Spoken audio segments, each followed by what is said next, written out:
بسم اللہ الرحمن الرحیم اللہم صلی وسلم وبارک علی سیدنا محمد وعلی آل محمد۔ اللہ کا لاکھ لاکھ کرم، اللہ کا شکر کہ ایک بار پھر عمران خان صاحب نے اور تحریک انصاف نے، میری جماعت نے مجھ پہ تیسری بار اعتماد کیا ہے اور اللہ نے ہمیشہ جو ہے لاج رکھی ہے۔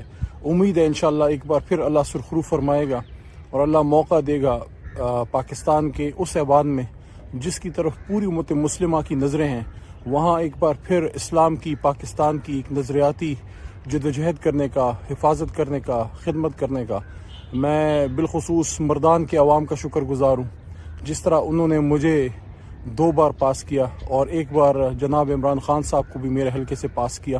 آپ کا شکر گزار ہوں، آپ کے تعاون کا طلبگار ہوں، اور میں یہ توقع بھی رکھتا ہوں، پر امید ہوں کہ جس طرح پہلے بھی اللہ نے مجھے توفیق دی کہ مردان کا، اپنے عوام کا، ان کا سر جو ہے میں فخر سے بلند رکھوں، کیونکہ 9 اپریل کی رات علی محمد نہیں کھڑا تھا، اس رات پاکستان کا ایک بیٹا اور مردان کا ایک بیٹا کھڑا تھا۔ میں نے کچھ نہیں کیا، میں نے صرف آپ کے ووٹ کا حق ادا کرنے کی کوشش کی تھی۔ 9 اپریل کی رات جب اللہ تعالیٰ نے توفیق دی کھڑے ہونے کی، میں کھڑا رہا، اور جب اللہ تعالیٰ نے توفیق دی جیل میں کھڑے رہنے کی، مجھے آپ کی فکر ہوتی تھی کہ ایسا نہ ہو کہ میرے لوگوں کو کوئی یہ تانا دے کہ تمہارا مردان کا ایم این اے جو ہے وہ کھڑا نہیں رہ سکا۔ میں نہیں کھڑا رہا، اللہ نے مجھے توفیق دی تھی۔ اللہ کی مدد کے بغیر اور آپ کی دعاؤں کے بغیر کچھ نہیں ہو سکتا۔ میں پاکستان کے عوام سے بھی مخاطب ہوں کہ یہ وقت پاکستان کے لیے ایک بھرپور سیاسی جدوجہد کرنے کا ہے۔ اس وقت آپ نے یہ نہیں دیکھنا کہ علی محمد کھڑا ہے، کون کھڑا ہے۔ عمران خان صاحب کا ٹکٹ جس کے پاس ہو اس کو آپ سپورٹ کریں، تاکہ پاکستان کے لیے ہم اپنی جدوجہد، کیونکہ ایسے موقع بار بار نہیں آتے، زندگی میں ایک بار یہ موقع آتا ہے اور یہ موقع اب ہمارے پاس ہے۔ میں یہ بھی مانتا ہوں کہ بہت سے لوگوں کو جو ہے جو حقدار ہوں گے، ہو سکتا ہے ان کو ٹکٹ نہ ملا ہو، لیکن خان صاحب خود جیل میں ہیں، اور انشاءاللہ خان صاحب جب باہر آئیں گے، یہ بہت بڑی جماعت ہے، نظریاتی کارکنوں سے، وفاداروں سے انشاءاللہ یہ جماعت بہت سی جگہوں پہ کام لے گی۔ اب جماعت کے ساتھ جڑ کے رہیں۔ سب سے بڑی مثال آپ کے سامنے میں ہی ہوں۔ 2014 میں جب استعفوں کا وقت آیا، سب سے پہلا استعفیٰ میں 1 مہینہ پہلے لکھ کے جیب میں رکھ چکا تھا۔ جب بنی گالہ خان صاحب نے استعفے مانگے، ہمارے ساتھیوں نے لکھنے شروع کیے، میں نے مہینہ پہلے لکھا ہوا استعفیٰ نکال کے ان کے سامنے رکھا کہ میں پہلے سے تیار تھا۔ اسی طرح جب 2018 میں ٹکٹ کا مسئلہ ہوا، مجھے یاد ہے ارشد شریف صاحب، ارشد شریف شہید کے پروگرام میں ارشد شریف شہید نے میرے سے پوچھا کہ آپ کیا کریں گے کہ ٹکٹ نہ ملا۔ میں نے کہا میں ٹکٹ کے لیے جماعت میں نہیں آیا، اگر نہیں ملا میں پھر بھی جماعت کے ساتھ ہوں گا۔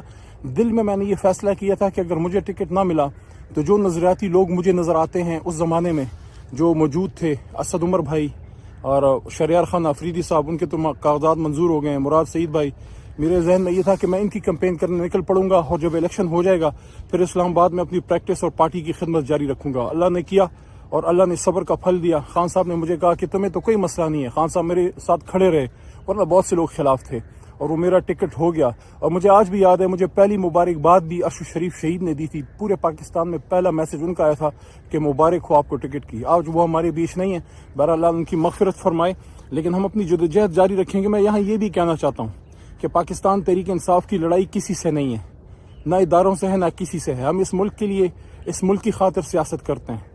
اس لیے میں یہ کہنا چاہتا ہوں کہ ہمیں اس وقت صرف اور صرف پاکستان کو ذہن میں رکھ کے سیاست کرنی چاہیے۔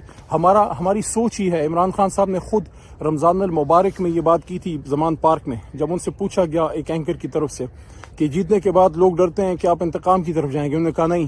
جس طرح حضور نبی کریم صلی اللہ علیہ وسلم نے فتح مکہ کے بعد جو ہے عام معافی کا اعلان کیا تھا، اور اپنی امت کی سوچ تھی، ہم ان کے غلام ہیں، ان کے پیروں کی خاک ہیں، ہم بھی اسی طریقے سے جائیں گے۔ جیتنے کے بعد ہم کوئی سیاسی انتقام کی طرف نہیں جائیں گے، ہم پاکستان کو بہتر بنانے کی طرف جائیں گے۔ میری دعا ہے کہ جس طرح اللہ تعالیٰ نے مجھے ثابت قدم رکھا، ہمارے دوستوں کو ثابت قدم رکھا، ہمارے پورا پاکستان آج تحریک انصاف کے ساتھ کس طرح کھڑا ہے، میں آپ سب کو سلام پیش کرتا ہوں۔ 8 فروری کا دن وہ دن ہے جس دن ہم نے اس خواب کو سچا کرنا ہے، کیونکہ دیکھیں پاکستان مضبوط ہوگا تو امت مسلمہ مضبوط ہوگی۔ جو صوفی محمد برکت علی صاحب کی پیشن گوئی تھی نا کہ پاکستان اور اسلام آباد اور پاکستان کی ہاں اور نہ میں دنیا کی ہاں اور نہ کے فیصلے ہوں گے، وہ وقت آ چکا ہے۔ ہم فلسطین کی، مسجد اقصیٰ کی، کشمیر کی بات تب کر سکیں گے توانا طریقے سے جب ہمارا اپنا ملک مضبوط ہوگا، ہماری معیشت مضبوط ہوگی، ہماری ایجوکیشن، ہماری فارن پالیسی، انٹرنل سیکیورٹی، یہ ساری چیزیں۔ اس لیے اب یہ وقت ہے۔ خان صاحب جیل میں ہیں، یہ ٹکٹ ان کی امانت ہے جو مجھے ملا ہے یا آپ دوستوں کو جن کو بھی ملا ہے۔ اس کو صرف اپنی ذاتی ایک سیاسی جنگ نہ سمجھیں، اس کو پاکستان کی بقا کی جدوجہد سمجھیں۔ پورے پاکستان تحریک انصاف کے ورکر، سپورٹرز، ووٹرز کو سب کو کہنا چاہتا ہوں، یہ نہ دیکھیں کون کھڑا ہے، یہ دیکھیں کس کا آدمی کھڑا ہے۔ عمران خان صاحب کا ٹکٹ پاکستان کی سیاسی جدوجہد کے لیے انشاءاللہ ایک بار پھر اقوام متحدہ میں یہ صدا جو گونجے گی، انشاءاللہ پورا اقوام عالم ایک بار پھر سنے گا کہ ایاک نعبد و ایاک نستعین۔ پاکستان زندہ باد، عمران خان پائندہ باد۔